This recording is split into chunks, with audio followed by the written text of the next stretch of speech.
Olá, amigos do Grupo Espírita André Luiz. Uma alegria estar aqui com vocês novamente. Agradeço pelo convite. Peço para que Deus nos abençoe, que nesses instantes de reflexão Ele possa nos envolver em seu amor, em sua luz, que Jesus possa estar conosco, transformando nossos corações, nos ajudando na reforma íntima. Que sejam momentos, então, de progresso, de crescimento espiritual, com o amparo dos benfeitores espirituais em nossa jornada, em nossa luta por esse crescimento. A reflexão que eu proponho para esse encontro, ela surgiu de uma experiência pessoal. Eu observei um diálogo, quase que um debate entre dois jovens que haviam terminado já a universidade há alguns anos e conversavam a respeito do ambiente universitário. E um deles dizia que teve contato com alguém que hoje frequenta a universidade onde ele se formou, e essa pessoa dizendo das mudanças que parece que estavam acontecendo. E esse jovem dizia que essas mudanças, elas talvez privassem os alunos de algo que ele teve, que na época ele entendia que era algo bastante difícil de lidar, mas que depois ele percebeu que isso formou em muito a personalidade dele, principalmente para os embates da vida profissional. Então, nas palavras dele, era algo do tipo: realmente era difícil, os professores não se comoviam com nossas dores, com nossas histórias, eles eram muito exigentes, na verdade a gente parecia apenas um número lá dentro. É uma universidade enorme, com milhares de alunos, e a reclamação dele era: os professores, se você chegasse, contasse uma história de um drama que você estivesse vivendo, para justificar a ausência numa prova, eles diriam algo do tipo: olha, muito linda a sua história, transforme-a num livro e venha fazer a prova, né? Então ele dizia que, nossa, como era difícil empatizar, como os professores não se importavam, eles eram rígidos, eram rigorosos, eram exigentes, mas eu hoje percebo que consigo lidar com as adversidades do campo profissional, porque eu encontrei esses professores em outras posições, de um chefe, de um colega de trabalho, de um cliente, e me favoreceu por já ter aprendido a lidar com essas personalidades diferentes, mais frias, às vezes menos sensíveis. E a outra pessoa, outro jovem, que é um jovem que, uma jovem que hoje trabalha já com saúde mental, na área de saúde mental, dizendo um contraponto. Quanto que, então, o primeiro jovem defendia que isso formou, de alguma forma, uma casca dura para ele poder, ele cresceu com aquele tipo de atuação dos professores exigentes e insensíveis. E essa jovem dizendo que não precisa crescer desse jeito, que a universidade precisa se adaptar para algo mais receptivo, mais acolhedor, com uma aproximação maior, com mais relações afetivas, com mais empatia dos professores, e que isso realmente precisa mudar, os professores não podem ser tão distantes. Ela defende esse ponto de vista. E o debate foi bastante caloroso, eu aproveitei ali, falei: nossa, eu vou aprender muito hoje, e realmente aprendi. E no final da história, depois de uma boa conversa, eles chegaram à conclusão de que estavam falando de coisas diferentes. Porque o primeiro jovem, ele dizia que não havia na universidade dele, pelo menos ele não passou por nenhuma situação de preconceito, por nenhuma situação de opressão, por nenhuma situação de exploração. Ele nunca se sentiu humilhado, mas ele se sentia não acolhido. Ele não encontrou um colo de mãe na universidade, ele encontrou alguém que falava: vai se virar, meu filho, vamos, faz acontecer, não é meu problema o que acontece na sua vida pessoal, separe uma coisa da outra, continue dando conta do seu estudo. Já a jovem descreveu uma vivência na universidade em que ela se sentiu, sim, humilhada, desconsiderada, como se houvesse um tipo de um bullying da parte, inclusive, de professores, expondo, atuando, abordando de uma forma que não era ética, ou que não era a mais adequada para corrigir, enfim.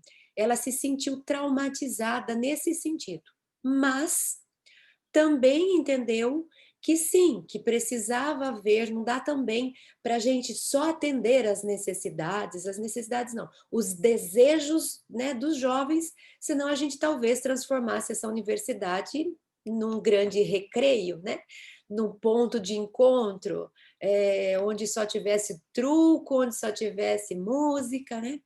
Então foi bastante enriquecedor e isso me fez voltar para mim mesma, voltar para a nossa doutrina espírita e me deu vontade de pesquisar a respeito, né? Qual seria a posição, qual seria o argumento, quais seriam os argumentos que nós poderíamos utilizar para participar desse debate, utilizando os nossos recursos espíritas. Então, eu pesquisando, eu selecionei alguns textos, alguns trechos que eu gostaria de trazer para o nosso debate. Então, eu estou emprestando o debate daqueles dois jovens e propondo que esse debate seja feito aqui entre nós, que nós possamos olhar para essa aparente dicotomia e tentar identificar qual seria a posição do meio, a posição equilibrada, aquela que traria harmonia. Porque, em poucas palavras, a discussão era quanto que um ambiente que é responsável pela educação, pela formação de seres humanos, quanto que esse ambiente ele deve ser facilitador, acolhedor, motivador, quanto ele deve oferecer de conforto, quanto que ele deve facilitar a vida das crianças e dos jovens que estão ali contando com essa orientação, e quanto que eles devem manter uma certa exigência, quanto que eles devem dificultar um pouco o processo para fazer com que os jovens, com que as crianças desenvolvam estratégias de superação, né? Então, nós estamos falando de polos, né? Não dá para facilitar tudo, tirar tudo da frente, mas também não dá para ser opressivo, tirânico, para praticar perseguições, humilhações e outras coisas. Então, como que nós estabelecemos aí o caminho do meio, né? Por que que eu não posso facilitar tudo? Por que que eu não posso criar? Será que eu não posso mesmo criar um ambiente que seja só gostoso? Será que precisa ter alguma dificuldade no caminho das pessoas para o crescimento? Então, pensando a respeito disso, eu selecionei alguns textos que eu gostaria de trazer para enriquecer a nossa reflexão. Por exemplo, eu trouxe aqui a questão 676 de O Livro dos Espíritos, né, de Allan Kardec. Então, nessa questão 676, tem um trechinho que diz assim: sem o trabalho, o homem permaneceria sempre na infância quanto à inteligência.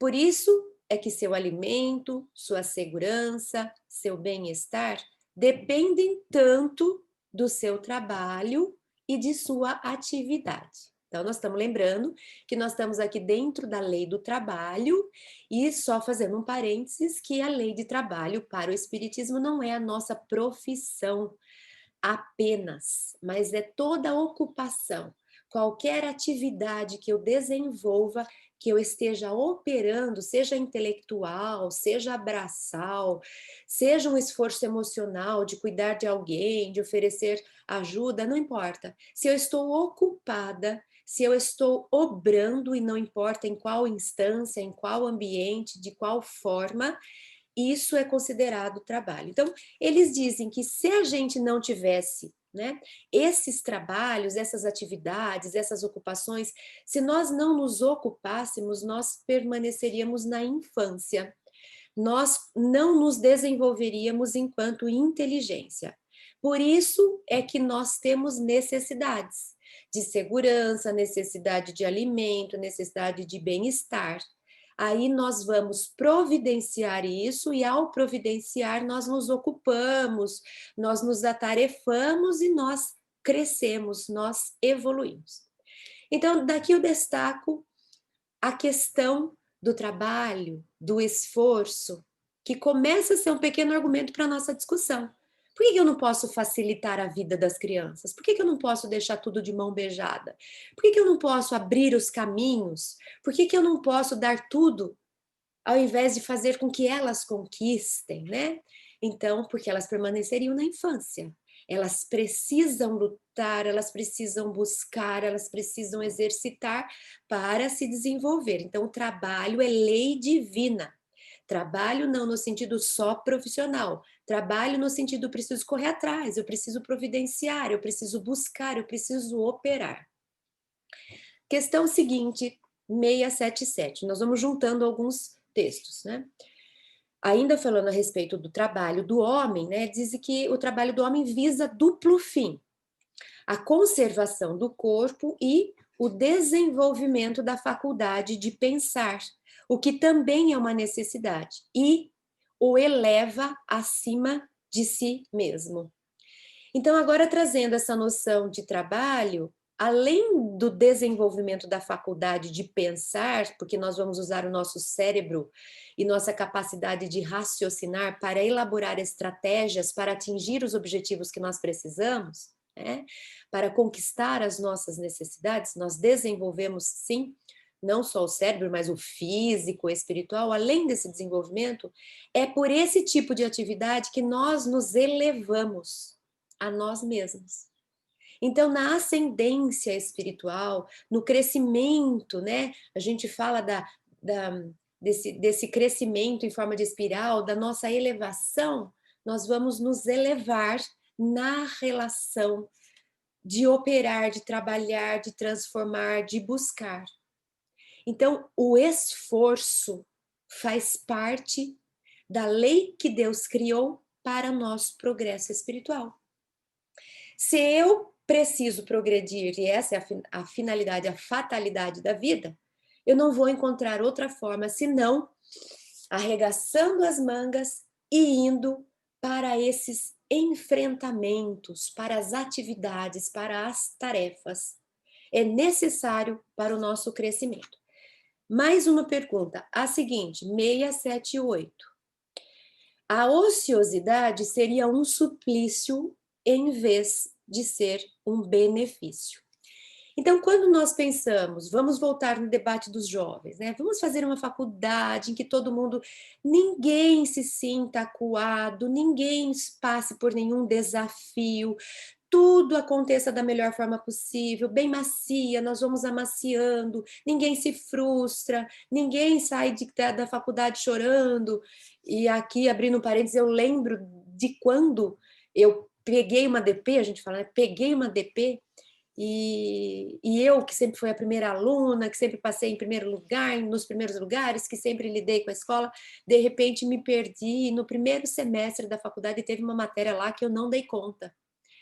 E aí eu tive que repetir essa matéria, e eu lembro de ter saído, e eu lembro de ter ido conversar com o professor, e ficou aquela coisa assim, quase, né, mas quase, mas não foi, e o professor foi muito, muito taxativo e assertivo. É uma coisinha que você não tem. E pronto, fim de papo. Não adianta você falar para mim, mas é 0,25, o que é 0,25? 0,25 é 0,25, você está numa faculdade de exatas. 0,25 não é zero.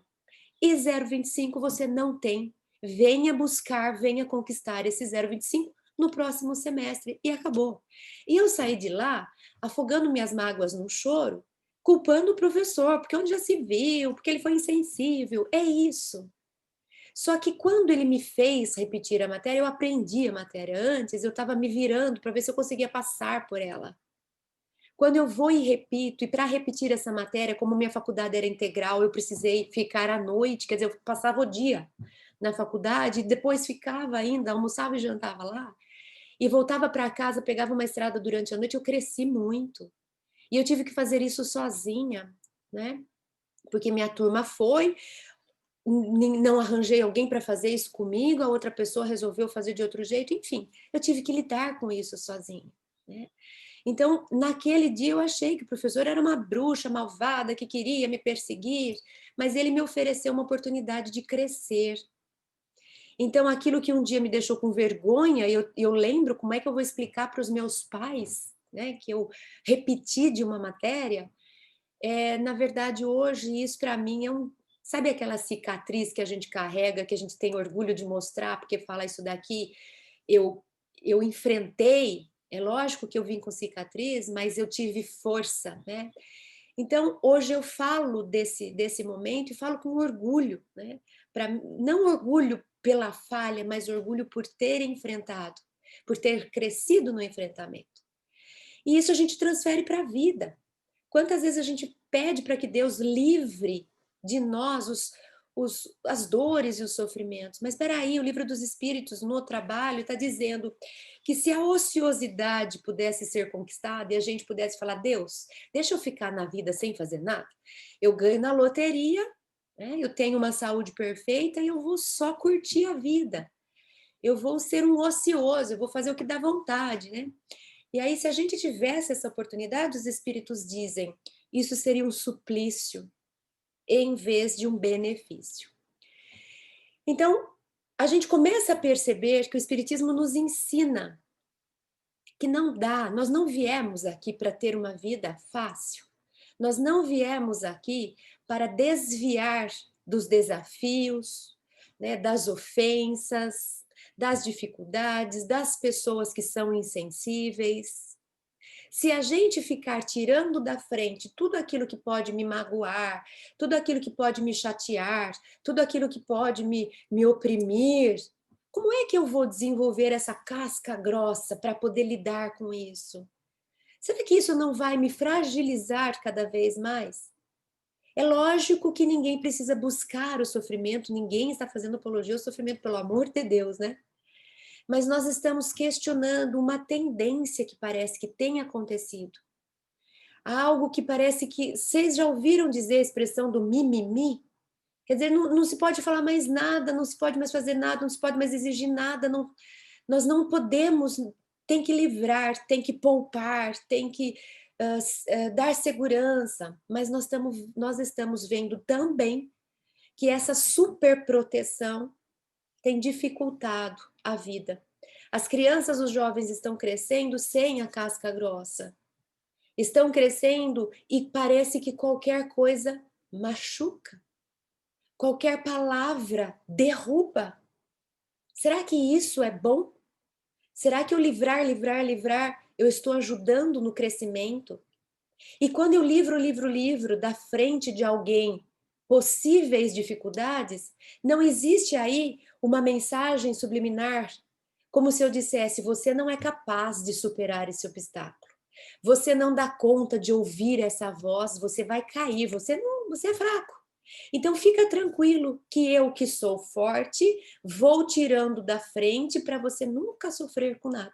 Não existe uma mensagem aí velada de quem não acredita que o outro consiga superar a dificuldade, que precisa de defensores que vão tirando da frente tudo o que pode vir a frustrar ou a ofender. Eu não estou chamando ninguém para sair ofendendo os outros. Vamos fazer você crescer. Senta que eu vou te ofender para você crescer. Não é isso. Mas o outro extremo também precisa ser questionado. Lá no Evangelho segundo o Espiritismo, tem uma questão, né, no capítulo 4, no item 25. Tem uma parte, um texto que fala assim: a passagem dos espíritos pela vida corporal é necessária para que eles possam cumprir, por meio de uma ação material, os desígnios cuja execução Deus lhes confia. É-lhes necessária a bem deles, para o nosso bem, visto que a atividade que são obrigados a exercer lhes auxilia o desenvolvimento da inteligência. Sendo soberanamente justo, Deus tem de distribuir tudo igualmente. por todos os seus filhos. Assim é que estabeleceu para todos o mesmo ponto de partida, a mesma aptidão, as mesmas obrigações a cumprir, a mesma liberdade de proceder. Qualquer privilégio seria uma preferência, uma injustiça. Não tem privilégio. Então, todos nós vamos viver coisas semelhantes, enfrentar desafios semelhantes, superar dores semelhantes, cada um de um jeito, cada um no momento, cada um num contexto, mas todos vamos enfrentar. Então, se nós somos capazes de enfrentar aquilo que nós enfrentamos, porque a nossa geração, já que nós estamos falando de contexto escolar, a gente sabe bem o que a gente passou lá atrás, né? Bullying era, imagina, se a gente chegasse em casa reclamando de bullying, se vire, né? De novo, jamais faria apologia ao bullying, porque trabalho na parte da educação justamente para esclarecer esse conceito e para que um dia ele não exista mais, não é isso. Mas existe, talvez, e a proposta é essa, um exagero da nossa parte, não deixando as crianças e os jovens enfrentarem nada e talvez privando-os de exercícios que poderiam fortalecê-los em termos de personalidade, de possibilidades internas. Né? É uma provocação que eu trago a partir daquilo que eu ouvi nesse debate, porque os dois debatiam isso. Quanto que a gente precisa ser duro para que o outro cresça, quanto que essa dureza passa a ser tortura, quanto que essa dureza passa a ser exploração, passa a ser bullying. Quanto que é bullying? Eu falar para um aluno vai se virar é falta de respeito? Ou é oportunidade para que ele possa crescer? Então, existe aí uma linha que não é tão clara e que precisa ser olhada com muita atenção, para que a gente não justifique atos de bullying, de opressão, de humilhação, dizendo estou fazendo isso para fortalecer, porque pode ser que não seja, você está se mascarando disso, mas na verdade você está prejudicando essa criança, porque você está tendo humilhação. E quanto que outras vezes a gente diz, não, eu vou tirar da frente porque isso pode prejudicá-lo, mas na verdade você está dizendo para ele, você não dá conta e ele daria, e ele cresceria com aquilo. Então, será que eu poupo quando eu não devo? Será que eu oprimo, me justificando que eu estou fazendo crescer? Eu tenho consciência, se eu lido com criança, se eu lido com jovem, ou comigo mesmo. Eu tenho consciência do tanto de esforço que eu preciso para crescer? Será que eu evito esforços que me privam de crescer? Ou será que eu carrego mais do que eu precisaria e acabo me punindo, inclusive? Essa é a discussão, a reflexão que eu gostaria de trazer hoje, para que a gente olhasse para a gente mesmo e a gente não fugisse dos enfrentamentos, das dificuldades, das dores, para que a gente enfrentasse, mas também que a gente não precisa procurar sofrimento onde não tem, que a gente não precisa aumentar, acelerar, né? A gente não precisa fazer sofrer, mas a gente não precisa fugir do sofrimento que se nos chega. E eu trouxe também alguns trechos dos evangelhos. Primeiro de Mateus 5. Bem-aventurados os pobres de espírito, bem-aventurados os que choram, bem-aventurados os que têm sede, os que têm fome e sede de justiça. Bem-aventurados os que sofrem perseguição por causa da justiça. Bem-aventurados os que forem injuriados. Jesus não fazia apologia ao sofrimento. Jesus não dizia, busque o sofrimento para você ser bem-aventurado. Jesus dizia, aqueles que passam pelo sofrimento, ou seja, eles não buscaram, mas a vida. Mas eles não buscaram, mas a vida lhes trouxe algum tipo de enfrentamento e eles não fugiram. Eles arregaçaram a manga e eles se dedicaram a passar por aquilo. Esses são bem-aventurados. Eu não preciso buscar o sofrimento. Eu não preciso fazer apologia a sacrifício. Se eu não sofrer, eu não cresço. Não. Eu vou vivendo, mas vai aparecer uma vez ou outra algum tipo de dificuldade. Se eu souber bem sofrer, como diz no Evangelho, eu cresço, eu supero, eu sou bem-aventurada. Então, todas esses textos, eles nos mostram isso. Somos iguais, todos vamos enfrentar dificuldades, né? Todos vamos pelas nossas forças, atividades, pelo nosso esforço que a gente cresce. Então, não adianta o meu papai tirar da minha frente uma dificuldade, ele está me impedindo de crescer, porque eu só cresço lutando com isso, por mais que seja uma boa intenção dele. Né? Mas alguns textos, João 16:33. Tenho-vos dito isto, para que em mim tenhais paz. No mundo tereis aflições, mas tende bom ânimo, eu venci o mundo. Então, quando Jesus fala, né, eu vou trazer isso para vocês conquistarem a paz. Mas para conquistar a paz, eu vou te dar uma notícia. No mundo tereis aflições. Era Jesus explicando para a gente, é assim que a gente cresce. Nós teremos aflições, mas tem de bom ânimo. Enfrentando essas aflições é que nós encontraremos nossa paz. Aí nós temos Paulo com a segunda carta a Timóteo 4:7. Combati o bom combate, acabei a carreira e guardei a fé. Cresci. Estou com a consciência tranquila, estou em paz, desenvolvi minha fé. Como? Combati o bom combate. Paulo mostrando também a necessidade do enfrentamento, da superação. Não desista, continue, lute, tente, exercite, opere, obre. E o último, Mateus 10:34. Jesus, né? Não cuideis que vim trazer paz à terra. Não vim trazer paz, mas espada. Então, o que ele quis dizer? É óbvio que Jesus veio construir um reino de paz, mas é consequência. Ele não veio trazer uma paz pronta, porque não existe. Ele veio trazer a espada que luta e instala a paz. Jesus não nos dá a paz no sentido passivo. Jesus nos dá os meios, as condições, o caminho, a trajetória para chegarmos à paz. Nós promovemos a paz.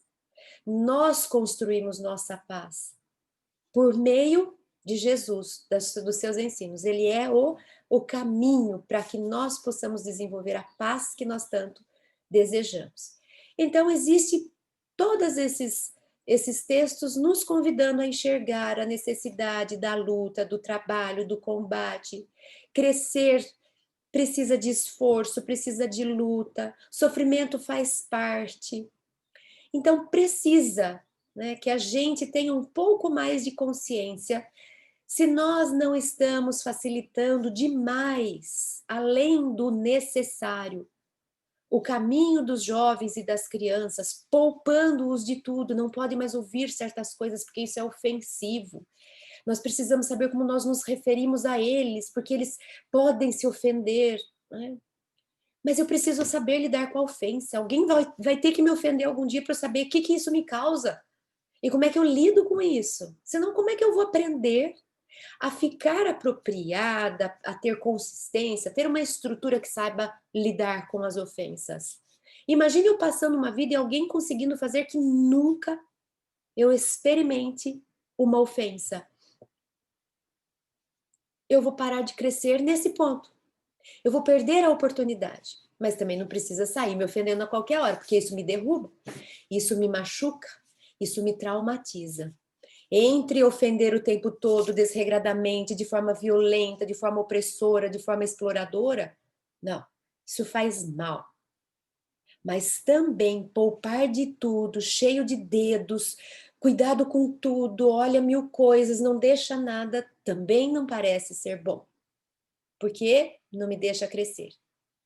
E eu lembrei também de uma reportagem que eu tinha visto há um tempo atrás, eu fui atrás dela, achei, não exatamente ela, mas achei alguma coisa parecida. Tem até uma série na Netflix que fala de uma viagem para Marte.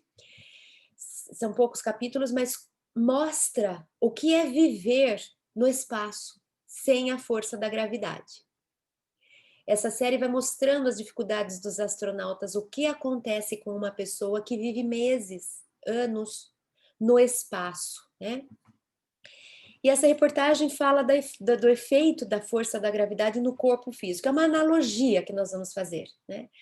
A gente tem a força da gravidade, a gente já nem sente ela, né? Porque a gente nasceu com ela e então nós não conseguimos perceber o que é não ter a gravidade. Então nós não temos sensação de que tem uma força que nos aperta, mas tem. Ela se chama força da gravidade. Existe uma força que, né, eu lembro lá que a gente sabe, né, o tamanho dela é 10, não sei das quantas, tem essa força da gravidade. Quando a gravidade me aperta, ela faz essa força sobre o meu corpo reage. Toda vez que eu aplico força numa coisa, numa superfície, num objeto, o objeto responde com força igual em sentido inverso. Então, o meu corpo precisa ficar fazendo força 24 horas por dia, porque ele está recebendo uma força da gravidade. A gravidade me empurra para baixo, eu me empurro para cima, né? Para eu poder me movimentar, para eu erguer o meu braço, eu estou indo contra a lei da gravidade, eu preciso fazer força. Então vamos imaginar que essa lei da gravidade vai embora. E ela me deixa livre. Ela para de me oprimir, ela para de me apertar, ela para, né? Que é o que acontece no espaço. O que aconteceria com o meu corpo? Só se ela não existisse, se eu estivesse lá no espaço onde não tem força da gravidade. Por exemplo, fraqueza muscular, perda de massa muscular, 5% por semana. E eles dão um exemplo que quando passa 4, 6 meses no espaço, né, se você não fez atividade, se você não contrabalanceou a falta da lei da gravidade presente no nosso, forçando o nosso músculo a se exercitar, quando o astronauta volta para a Terra, se ele colocar, vamos supor, ele vai deitar para dormir, ele se veste com um cobertor, ele vai ter a sensação de que esse cobertor pesa 5 quilos. Para a gente imaginar o que fez no músculo a falta da força de gravidade. Eles falam que o esqueleto, eles chamam de esqueleto de vidro, porque a nossa massa, as fibras, né, dos ossos, elas também começam a se desgastar. O resultado é que a massa óssea cai em uma taxa de 1% ao mês, né? Então, tem casos em que o astronauta desenvolveu algum tipo de osteopenia, osteoporose ou qualquer coisa desse tipo, alguma doença degenerativa do osso, só porque não tinha força da gravidade. O que acontece com o sangue? Aqui a gente fala, o sangue vai tudo para os pés, né? Tanto que no final do dia, muitas vezes a gente precisa erguer as pernas para a circulação favorecer e ele voltar a se distribuir, né? Se não tiver essa força da gravidade, o sangue, ele tende a ir mais para o cérebro. O cérebro entende que tem mais sangue sendo produzido do que deveria, afinal de contas ele está recebendo muito mais. E ele manda o coração, diminui aí, que você está exagerando na dose, coração. Então, o resultado disso, né? O volume de sangue cai 22% em 3 dias. O coração para um pouco de bombear, o coração não está exercitando, é músculo, o coração fica mais fraco, aumenta a pressão cardíaca. Então, quando a gente fala assim, eu quero ser astronauta, eu pergunto, tem certeza, né? Porque você vai pagar um preço caro se você ficar muito tempo lá, né? Então, o coração também é atrapalhado. Existe uma tal de miopia que acontece lá, 80% dos astronautas que passam alguns meses lá, 80%, quer dizer, a chance de você ir para o espaço, ficar meses e voltar com miopia ou com algum problema de visão é de 80% de chance. Como que eu podia imaginar que a lei da gravidade me ajuda a não ficar míope? Eu enfrentar a lei da gravidade, meus olhos enfrentando a lei da gravidade, faz com que eles fiquem mais saudáveis. E o sistema imunológico, que também sofre essa confusão. Então, os astronautas voltam como se tivessem avariado esse sistema. O sistema imunológico entra num tipo de pane, acontece alguma coisa com ele que ele fica desregulado. Né? Então, nós temos esses dados, esses argumentos para chegar nessa conclusão, né? Veja se faz sentido. Crescer exige esforço, exige labuta, né?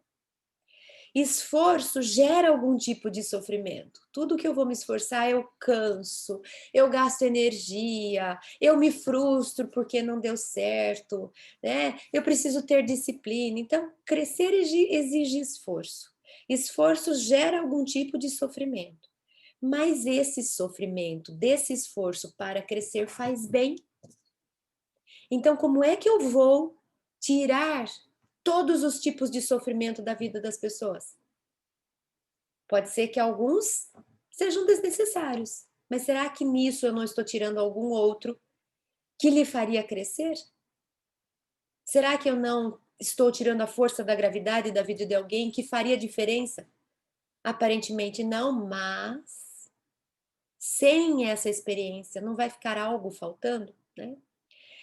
Uma outra coisa que eu pensei, né? Que por que será que a gente evita tanto o sacrifício, o esforço, a frustração? Por que que a gente tem tanto medo, né? Da dificuldade, do obstáculo, de alguém que vem me ofender e de algum lugar que possa me maltratar. Por que que eu tenho tanto pânico disso? Por que que eu quero facilitar tudo?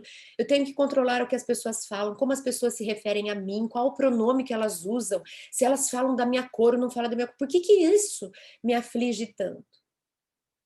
E a resposta não é difícil, é por causa do passado. A verdade é que a gente extrapolou no passado. A gente no passado teve exploração de povos, a gente teve tiranos, tirania de monte, a gente teve barbarismo, a gente teve torturas, perseguições, inquisições, escravidão, violência, assédio, abuso, bullying. São muitas histórias que causaram sofrimento, impondo sofrimento onde não deveria existir. Então, a minha impressão, a minha opinião, é que nós generalizamos, né?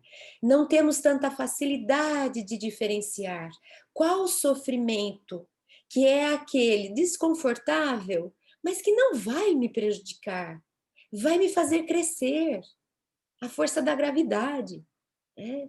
Enfrentar, trabalhar, ir para ginástica, para musculação, para academia, e ficar exercitando o corpo dói, é duro, eu posso até me machucar se eu não fizer direito.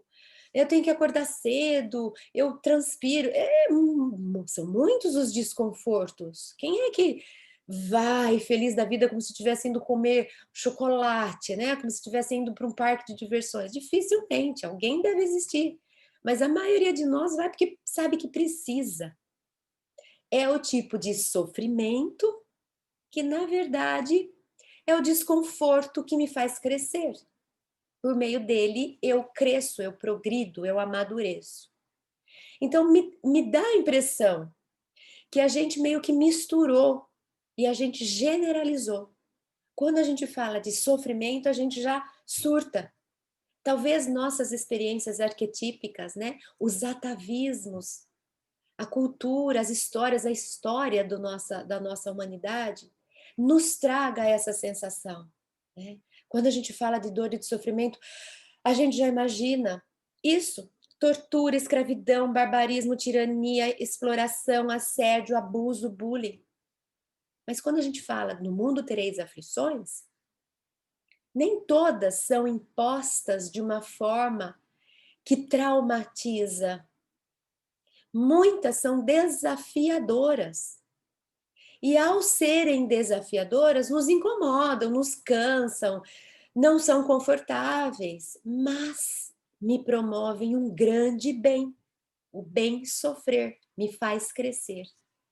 Então, a nossa proposta para hoje é essa tomada de consciência, para que a gente se lembre: nem toda aflição, nem todo desafio, nem toda ofensa, nem todo sofrimento ele vai me traumatizar, e ele vai me prejudicar, e ele vai me fazer mal. Muitas vezes, se ele vier no momento certo, da forma certa, na medida certa, ele me faz crescer. Quando a gente lida com bebês, né, a gente aprende que a gente deve fazer assim. Então, o bebê está começando a engatinhar, e eu para estimulá-lo, né, a querer engatinhar, eu coloco alguma coisa que seja do interesse dele. Então eu coloco um bichinho bem legal na frente dele que ele vai querer pegar. Eu coloco à frente do bebê quanto? Um tanto que exija dele esforço para sair do lugar, mas que seja possível dele alcançar. Olha só, gente, essa é a dica. Imagina se eu chegar para um bebê que está começando a engatinhar e ver que ele está tentando alcançar alguma coisa. E eu corro lá e falo, ai, vamos poupá-lo, tadinho. Olha que judiação, ele está querendo pegar, ele não consegue. Eu corro e pego o brinquedinho e põe na mão dele. Aí ele olha para uma coisa, eu corro e põe na mão dele. Eu corro e põe na mão dele. Ele não vai tentar engatinhar, ele não precisa. Eu estou roubando dele. Eu estou roubando o desenvolvimento, não estou permitindo. Então eu preciso que ele se esforce. E a gente vai sofrer porque ele está tentando e não consegue, está tentando e não consegue. A gente, ai, eu quero ajudar. Calma, não seja precipitado. Coloque de um tanto que ele tenha que se esforçar, mas que ao se esforçar ele já consiga alcançar. Esse é o sofrimento que não prejudica, que não traumatiza, que faz crescer e que faz com que a pessoa se veja e se reconheça como eu consigo, eu posso, olha o que eu fui capaz de fazer, né? Se eu coloco o brinquedo muito longe, é como se eu falasse para ele, ih, nem adianta tentar, você não consegue, está muito longe, você não dá conta, então desanima. Mas se eu conseguir colocar numa medida em que eu exija que ele se esforce e ele alcance, é o estímulo básico para o crescimento da criança, o desenvolvimento da criança. Não facilita. Ah, a criança vai aprender a comer sozinha, ela tá lá querendo. Mas ela estraga a comida, ela joga fora, ela se suja inteira, ela suja a roupa. Aí o que a gente vai fazer? A mãe super protetora. Ah, deixa eu facilitar a vida, assim você come mais, dura menos tempo a comida, eu não sujo o chão nem a roupa. De novo, eu não estou permitindo esse exercício. Menos importante é ele ficar automático, né, independente na comida. Mas simplesmente esse exercício ele está mexendo com tanta área cerebral, ele está criando tanta sinapse que depois vai ser usada para outras atividades maiores. É muito maior do que eu consigo imaginar. E eu não permitindo que ele desenvolva essas sinapses, ele talvez tenha alguma falha, algum gap num outro desenvolvimento futuro.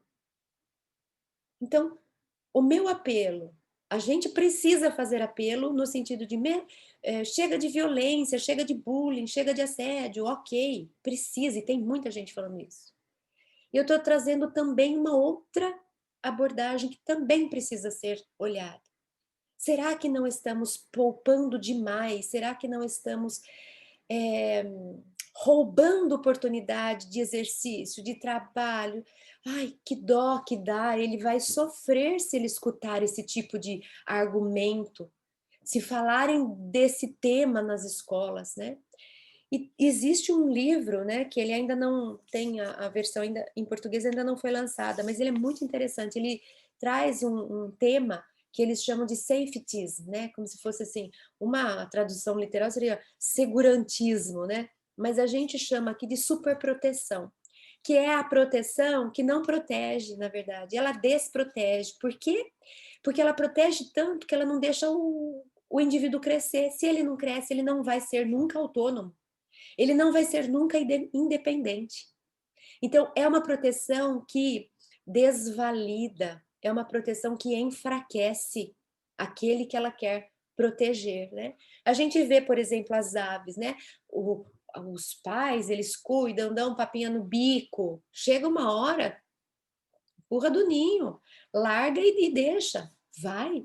Porque se ele não exercitar por ele, nunca ele vai conseguir ser independente, nunca ele vai conseguir oferecer para os filhotes o que um dia ele recebeu dos pais, né? Então é nesse sentido desse safetyismo, nessa super proteção.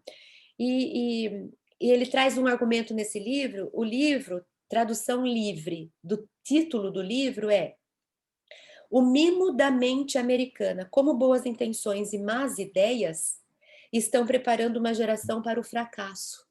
e ele traz um dos pseudos argumentos que está sendo disseminado, tem muita gente achando lindo, porque não parou para pensar. É um sofisma. E aí ele faz uma brincadeira, uma paródia, né? Ele faz uma analogia, ele inverte. Porque tem aquela frase, né, atribuída a Nietzsche, que é aquilo que não me destrói, me fortalece, e é nesse sentido que nós estamos falando. Se o desafio, a dor, o sofrimento não for uma que me prejudica, que me mata, ela me fortalece. Essa medida que é boa para me fazer desenvolver, né? E aí ele argumenta que nós estamos hoje adotando o oposto disso. Então ele fala que a premissa que tem baseado as nossas vidas e as instituições de educação é a premissa de que aquilo que não me mata me enfraquece. E ele defende justamente isso. Quantas escolas estão poupando, poupando, poupando, poupando. Criança não pode, é como se fosse de vidro. Cadê a resiliência? Parece que se eu encostar na criança, ela quebra. Então, eles trazem muitas pesquisas, né, para basear o argumento que eles mostram, que eles apresentam. E uma das pesquisas simples para a gente entender o teor do livro, porque eles trazem outras mais profundas, ele diz assim, que nos Estados Unidos, de umas décadas para cá, começou a aumentar o número de crianças intolerantes ou alérgicas a amendoim. E a gente sabe que nos Estados Unidos existe aquela pasta de amendoim, né, aquela manteiga de amendoim, é como acho que a nossa manteiga aqui. Todo mundo em casa tem pão com manteiga, né? Lá tem essa peanut butter, né? Esse pão com pasta de amendoim. Então, eles vão fazer, tem uma pesquisa, né, a respeito disso, que é assim, eles pegam lá 640 crianças, né, bebês, de 4 meses a 11 meses, e eles acompanham durante o desenvolvimento. E a pesquisa é, um grupo vai ser poupado de qualquer contato com amendoim. O amendoim não passa, não entra na casa, nem o cheiro, nem nada que tenha nada com amendoim. Então eles vão crescer sem ter contato com amendoim. Um outro grupo vai crescer sendo bastante exposto ao amendoim. O amendoim vive com eles, tudo tem amendoim, amendoim a toda hora, enfim, bastante exposição ao amendoim. E eles acompanham, tem o grupo de controle, tudo bonitinho. No final da história, eles vão comparar o índice de alergia que aparece nesses grupos, né? Aquele que foi poupado do amendoim, nunca conheceu amendoim, ele vai se tornar 23%, 27% dessas crianças vão ter alergia ao amendoim. Olha que engraçado. Eu tiro o amendoim para não dar alergia e elas desenvolvem alergia ao amendoim. E o grupo que foi exposto ao amendoim, desse grupo apenas 3% desenvolve alergia do amendoim. Então eles vêm e questionam: será que aquilo que eu estou achando que eu estou protegendo, na verdade eu não estou fragilizando? Será que quando eu exponho o corpo ao amendoim, o corpo não vai conseguir se adaptar para lidar com esse elemento? Enquanto que se eu não deixo ele conhecer, ele cresce desprotegido no primeiro contato, ele reage de uma forma a ponto de causar uma alergia. A gente não faz isso com as vacinas. Eu exponho o corpo ao organismo que faz mal, mas numa medida que o corpo consiga brigar, consiga lutar para criar anticorpos. Eu não trago uma quantidade do vírus ou da bactéria, seja lá o que for, eu não trago uma quantidade grande que seja capaz de vencer. Não é uma exposição extrema, uma exploração, uma tirania, uma escravidão, não. Mas eu também não evito. Como é que eu faço alguém ficar imune a essas doenças para as quais já tem vacina? Expondo a pessoa ao elemento que possa machucar, mas de um jeito que ela supere. Então, fica aqui esse convite, né, para que a gente pense a respeito do quanto que nós estamos poupando as crianças, a gente mesmo, né, não posso sofrer isso, aquela pessoa me faz mal, nunca mais quero ver ela na minha vida. Mas isso não é fuga? Cadê a medida do meio? Porque de verdade, também não preciso ficar apanhando, né? Eu vou, sempre que eu estou na presença dessa pessoa, eu sofro, eu sofro, eu sofro, eu sofro. Ninguém tá falando, vá lá, seja masoquista. Mas, será que nós não estamos fugindo de tudo? Ah, não quero saber desse assunto porque não gosto dele. Só quero saber desse assunto porque eu tenho familiaridade. Não é polarização isso?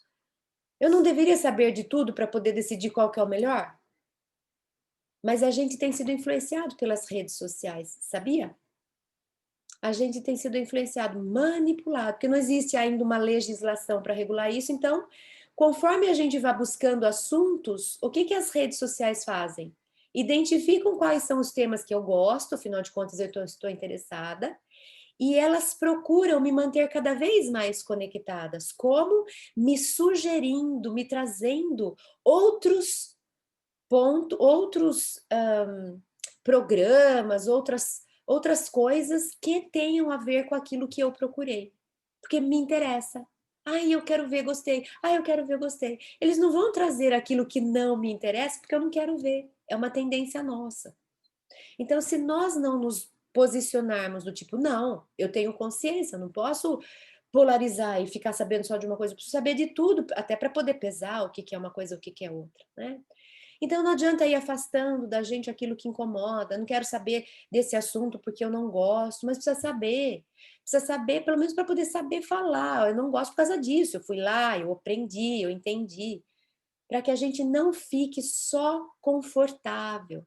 A gente sabe que precisa sair da zona de conforto para crescer. No mundo tereis aflições, né? Então é preciso essa coragem da fé, da confiança, eu vou dar conta, vai dar certo, eu consigo, eu sou capaz, eu vou enfrentar, não precisa tirar da minha frente tudo que possa me magoar, não, tudo que possa me machucar, eu consigo. Então, menos medo de enfrentamentos, mais coragem de olhar de frente, menos preocupação, ansiedade em tornar o mundo só fofo, cor-de-rosa, ou seja que cor que for, para que a gente, ai, não pode falar dessa cor, não pode falar daquela cor, não pode ser desse jeito. Será? Será que não pode? Por que que não pode? Sabe quando os antigos falavam assim, pode mandar que eu mato no peito? Então precisa um pouco dessa postura, né? Eu não sou de vidro, eu não sou de açúcar, eu não sou de gelo, eu não derreto. Eu consigo fazer alguns enfrentamentos. Não quer dizer que eu gosto de sofrer, não quer dizer que eu procure ser humilhada, não quer dizer que eu compactue com terrorismo, com preconceito, não é nada disso. Mas no mundo tereis aflições. Eu combati o bom combate, tenha fé. Eu venci o mundo, como se ele falasse, vocês também conseguem. Eu vim trazer a espada, lutem. Não tenham medo das coisas que a vida que a vida possa trazer. Em frente, você consegue, você é forte. E às vezes me pergunto se esse aumento de depressão não é um aumento de desistência, não é um aumento do desistir, eu estou desistindo. Aí eu pergunto, quando eu desisto de algo? Quando eu acho que eu não dou conta. Por que que eu acho que eu não dou conta? Porque eu não me sinto forte. Por que que eu não me sinto forte? Talvez porque eu não fui preparada. Eu fico me perguntando se não tem essa cadeia de influência, né? Sou tão poupada quando criança, nada, não me frustro, não tenho limite, posso fazer qualquer coisa, ganho tudo, não tenho nem necessidade, meus pais já estão me trazendo as coisas. Conclusão, eu não me fortaleço. Aí qualquer problema que eu venha a ter, talvez eu fale, nossa, esse negócio é gigante, eu desisto, eu deprimo, eu não quero saber, eu não dou conta. Então, fica aqui esse convite. Eu termino trazendo o capítulo 24 do Evangelho segundo o Espiritismo, e tem 15 falando dessa coragem da fé.